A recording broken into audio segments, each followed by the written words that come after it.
Ketik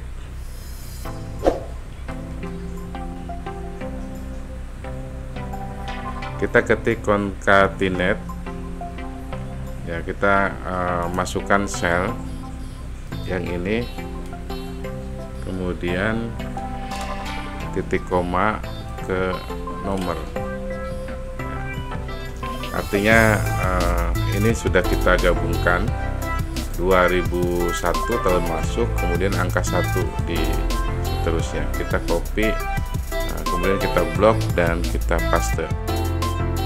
Setelah kita menyelesaikan pelatihan Microsoft Excel di pertemuan kedua, saatnya kita latihan.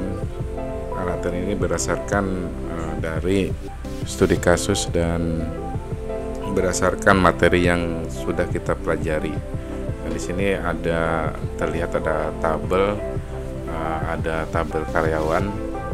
Yang pertama itu di kolom ada kolom nomor, ada nick, nomor induk karyawan, kemudian ada nama karyawan, kemudian ada alias, tahun masuk, departemen, sama jabatan.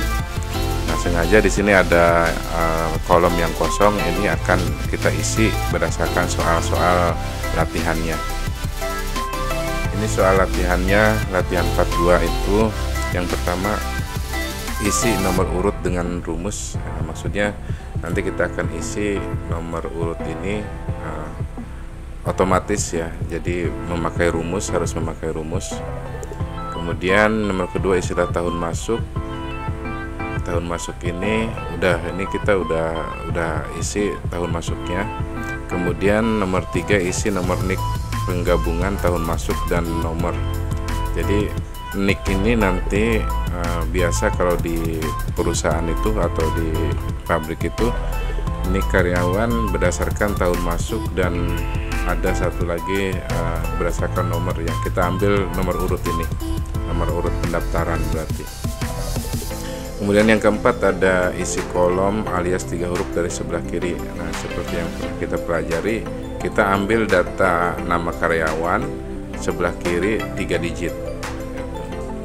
Kemudian kita isi kolom nomor 5, kemudian kita urutkan nama karyawan secara ascending. Nah, nanti kalau sudah terisi semua data, kita akan coba urutkan data berdasarkan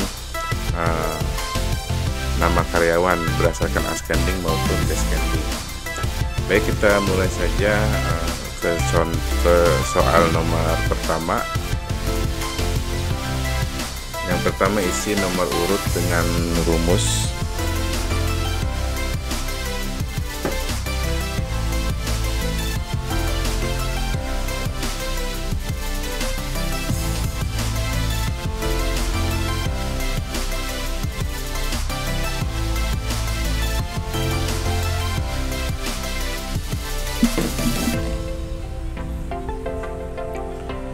Baik, kita selesaikan satu persatu dari nomor urut 1 ya. Jadi kita mengisi nomor urut dengan rumus. Caranya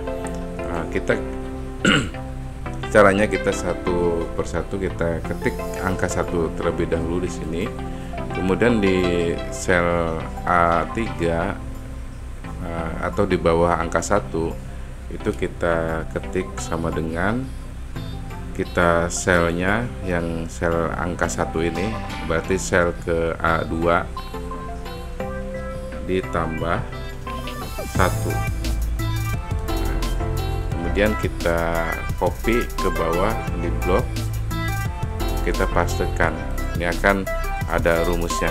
Ini maksudnya rumus. Nah, mungkin ada cara lain selain pakai rumus. Kita praktekkan, kita hapus dulu. Kita klik 2, ketik 2 di bawahnya, kemudian kita blok 1 dan 2, kemudian kita tarik ke bawah sini. Nah, ini akan otomatis. Tetapi cara ini sangat merepotkan jika datanya itu terlalu banyak ke bawah ya. Kalau misalkan pakai rumus tinggal copy ke bawah, paste. Tapi kalau cara ini kita tarik itu data terlalu banyak, ribuan ke bawah, itu akan menyusahkan kita menarik datanya. karena ini kita tarik misalkan seperti ini. Nah, ini akan lama data kita tarik gitu. Biarpun nomornya hasilnya adalah berurut. Nah, kita undo aja. Nah, kalau misalkan ada yang ketiga itu ada cara lain lagi. Nah, ini kita misalkan satu ini kita hapus. Nah, setelah yang ditarik kita klik 2 kali seperti ini. Nah, ini secara otomatis akan terisi data yang ada datanya di sel sebelah kanan. Ini karena misalkan ini terakhir adalah data di sini ya, ada datanya Lukman 2017 produksi staff, ini akan otomatis. Tapi kalau kita datanya masih kosong di bawahnya itu tidak akan bisa kita klik 2 kali di sini. Ini nggak bisa. Jadi cara yang paling tepat kita kasih tambah 1, kasih rumus yang kita kopikan seperti ini. Oke, latihan nomor 1 kita sudah selesai. Kita kasih warna, kemudian mengisi tahun masuk. Nah, ini tahun masuk kita sudah isi, kita sudah selesai. Kemudian kita isi nomor NIK penggabungan tahun masuk. Maksudnya gimana? Jadi NIK ini, kolom di NIK kita akan isi berdasarkan tahun masuk dan nomor. Berarti kita ketik concatenate ya, kita masukkan sel yang ini, kemudian titik koma ke nomor ya. Artinya ini sudah kita gabungkan 2001 tahun masuk, kemudian angka 1 di seterusnya. Kita copy, kemudian kita blok dan kita paste. Nah, ini akan menjadi nomor NIK-nya gitu ya. Artinya dari 4 digit pertama itu adalah tahun masuk, seterusnya adalah nomor urutnya. Nah, ini akan menjadi data yang unik dan tidak akan sama ya datanya. Berarti nomor ini adalah nomor pendaftaran atau nomor pendaftaran menjadi seorang karyawan di perusahaan tersebut. Oke, nomor 3 soalnya sudah selesai. Kemudian isi kolom alias 3 huruf dari sebelah kiri. Nah, maksudnya di kolom ini adalah ngambil data dari nama karyawan di sebelah kiri, 3 huruf. Nah, kita berarti dari sebelah kiri kita ketik lab,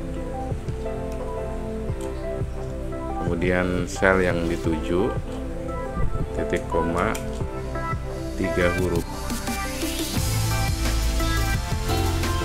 dan kita ke bawah copy. Nah, ini sudah berhasil menjadi data 3 huruf seperti ini. Oke, nomor 4 sudah selesai. Kemudian nomor 5, urutkan nama karyawan secara ascending. Nah, berarti kita untuk mengurutkan data kita blok ya. Kemudian kita masuk ke data, kemudian kita sort. Nah, ini bisa secara langsung yang ini. Nah, ini sort small to large, berarti dari kecil ke besar. Kalau yang bawah ini dari besar ke kecil. Atau kita bisa custom. Maksud custom itu kita bisa tentukan mana yang akan kita urutkan berdasarkan kolom apa yang akan kita urutkan. Misalkan tadi disuruh berdasarkan nama karyawan. Nah, ini ascending berarti A to Z. Nah, kita klik OK. Nah, ini kenapa datanya jadi berubah, karena nomor satunya jadi ke bawah ya. Supaya tidak ada rumusnya kita di undo terlebih dahulu. Nah, ini yang tadi ada rumusnya, kita copy semua dulu saja nih, semua. Kemudian kita copy paste, cuma nilai saja yang dikopikan. Kemudian kita blok, kita urutkan berdasarkan nama karyawan tadi, kemudian ke A to Z. Nah, ini berdasarkan abjad ya, A, B, E, I, L, M, S, Y. Ini sudah berurut berdasarkan abjad. Nah, seperti itu. Oke, ini sudah selesai. Oke, untuk latihan cukup sekian. Mungkin kalau ada pertanyaan silahkan tinggalkan di kolom komentar. Terima kasih telah menyimak video ini. Kita lanjut di pertemuan ketiga.